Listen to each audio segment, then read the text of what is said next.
Taon-taon lumulobo ang populasyon.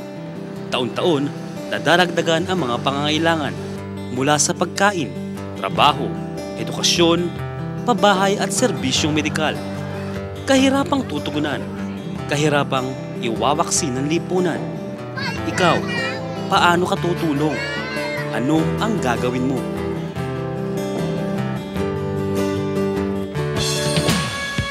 Magandang umaga po, Luzon, Visayas at Mindanao. Ito po ang Pilipinas natin. Ako po si Attorney Mark Castrodes at ngayong araw atin pong tututukan yung pangalawa sa serye ng ating talakayan tungkol sa Philippine Development Plan ng administrasyon ni Presidente Noynoy Aquino. Nung Wednesday, atin pong tinutukan ang Economic Development Cluster at napakaganda po ng ating napakinggan during that forum. Ang atin pong narinig yung konsepto ng inclusive growth na sama-sama po tayong uunlad.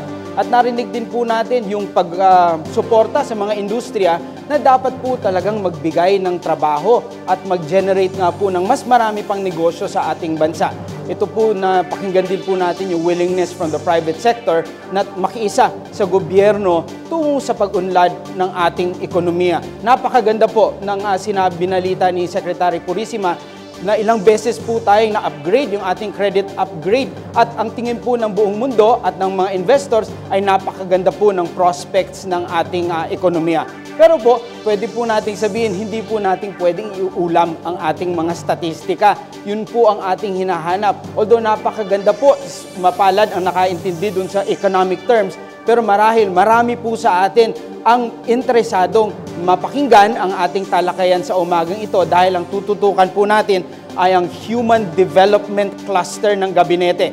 Dito po sa Human Development Cluster, kasali po dito sa kanilang dapat ma-achieve ay ang poverty reduction o yung laban against kahirapan. Importante po ito dahil ito po yung development or paglago na ramdam po nating lahat. Kaya mapalad po tayo na kasama sa araw na ito. 4 po sa mga secretaries na bumubuo nitong Human Development Cluster.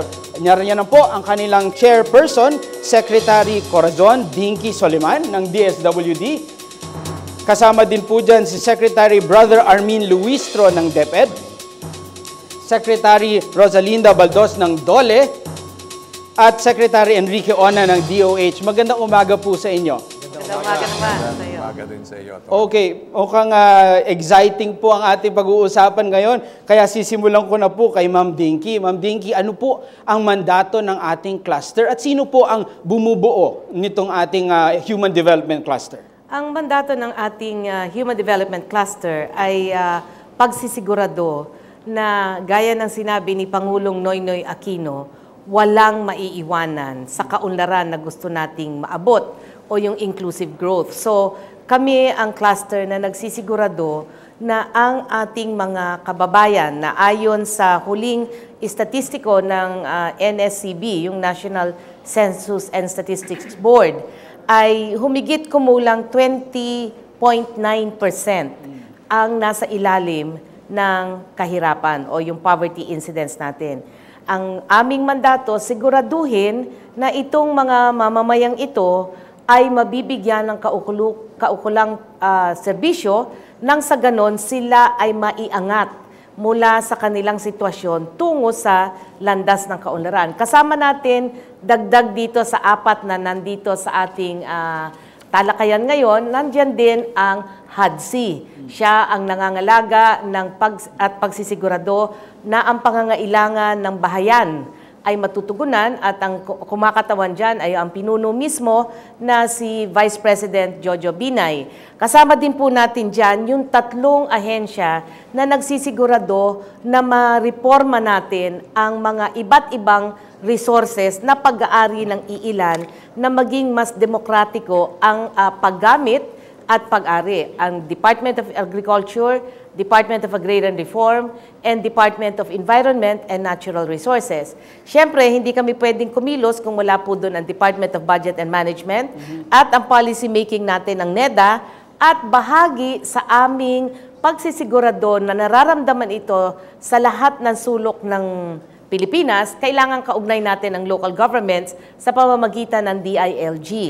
At kasama namin as a secretariat yung National Anti-Poverty Commission. Meron din kaming dagdag na ilan, ang OES, Office of the Executive Secretary, ang Department of Foreign Affairs, ang Office of the Presidential Advisor on Political Affairs, ang PCDSPO at ang Commission on Filipino Migrants ay umuupo din bilang mga kasamahan sapagkat may iba't ibang sektor sila na kailangang tulungan na may kinalaman din sa pagpuksa ng kahirapan. Siguro sama na rin po natin dyan na sekretary yung bawat Pilipino na dapat magsikap at dapat magkusa. Pero Sec. Dicky, just to make expectations realistic, pag sinabi po nating inclusive growth at wala pong maiiwanan sa ating paglago, ano po ang ating ibig sabihin ng paglago ng pinakamahirap ng Pilipino? Ibig po bang sabihin magkakatrabaho sila lahat, yayaman sila, sasarap yung ating pagkain? Ano po ang ating pwedeng asahan? Yung realistic lang po at hindi po yung parang sinabi natin langit na po yung ating hinahangad. Una, kailangan natin sigurong unawain na may iba't ibang antas ng kahirapan. Yung unang antas ay yung nasa tinatawag nating survival. Sa survival, talagang kinakailangan na tulungan sila at gaya nga na sinabi ni Pangulong Noy, salbabida ang ibigay. Yan ang direct assistance. Yung direct assistance, nandyan po pumapasok yung diretsyong pagtulong ng DSWD, DOH at DepEd para sigurado na yung mga pinaka-nangangailangan ay matugunan ang kanilang 3 batayang karapatan. Karapatan na sila ay magkaroon ng atensyon sa kanilang kalusugan at nandito nga si Secretary Ona na kanyang tinatrabaho ang universal health care at marami na po siyang hakbang na nagawa na kagyat at medyo medium term.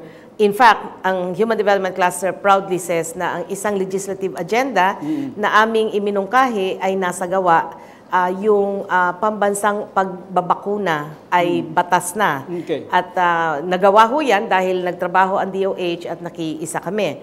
Pero dagdag sa direct assistance, yun namang mga mahihirap na pwede nating sabihin aktibong gustong lumahok sa ekonomiya. Kaya doon naman po pumapasok ang DOLE sa jobs generation. Okay. At iba't ibang antas din yung ginagawa nila. At meron din tayong law, batas na naipasa, yung para sa mga kababaihan, yung night work prohibition, naalis na. And panghuli, na mahalaga ay yung asset reform.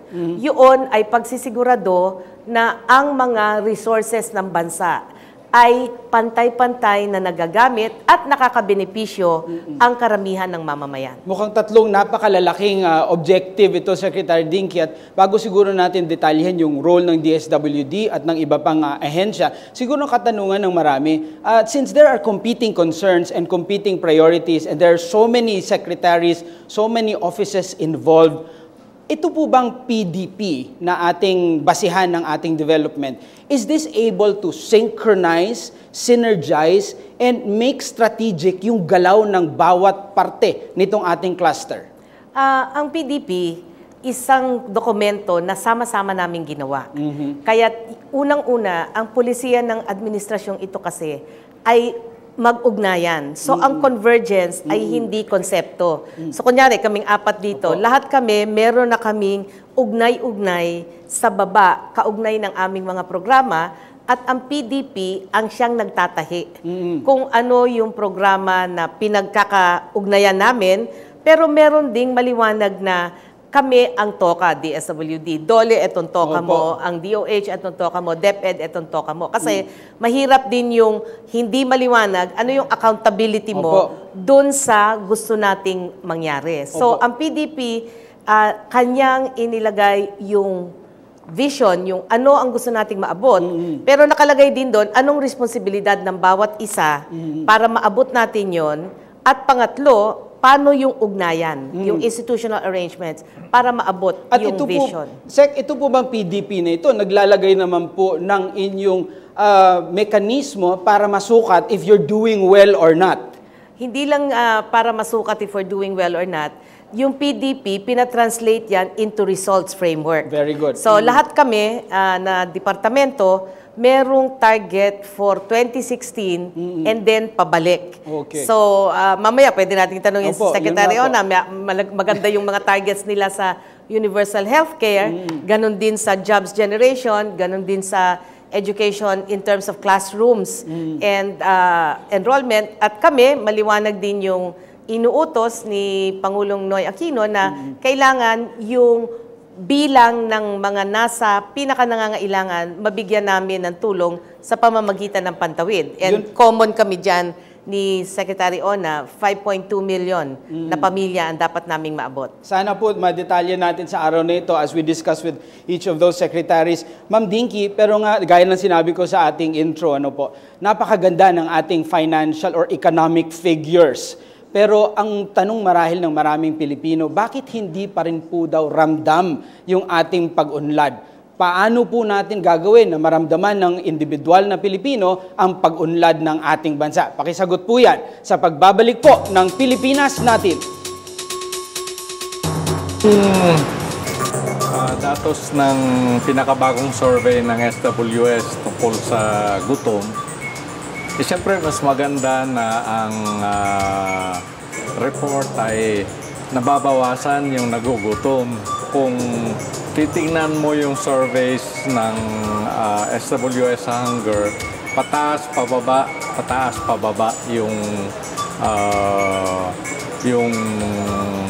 nire-report nila na gutom.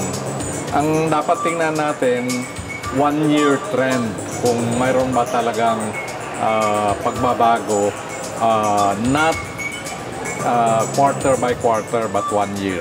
Hindi naman ganong kahirap na may magagawa talaga tayo sa kahirapan, sa poverty. Sa mga studies na nagagawa tungkol sa poverty at saka mga programa ng gobyerno, kung titingnan natin yung mga programa, mga anti-poverty programs dati, marami siyang mga problema. Ang pinaka-importante, organizationally, napakagulo. Ang bago dito sa poverty program ng Pinoy administration is yung susi na programa, yung Pantawid Pamilya, at saka yung PhilHealth, subsidized PhilHealth membership for indigents. Okay? Ito, iisang targeting system lang. National targeting system na gumagamit ng NHTS-PR. Mas maayos ang targeting, mas mababawasan mo yung leakage.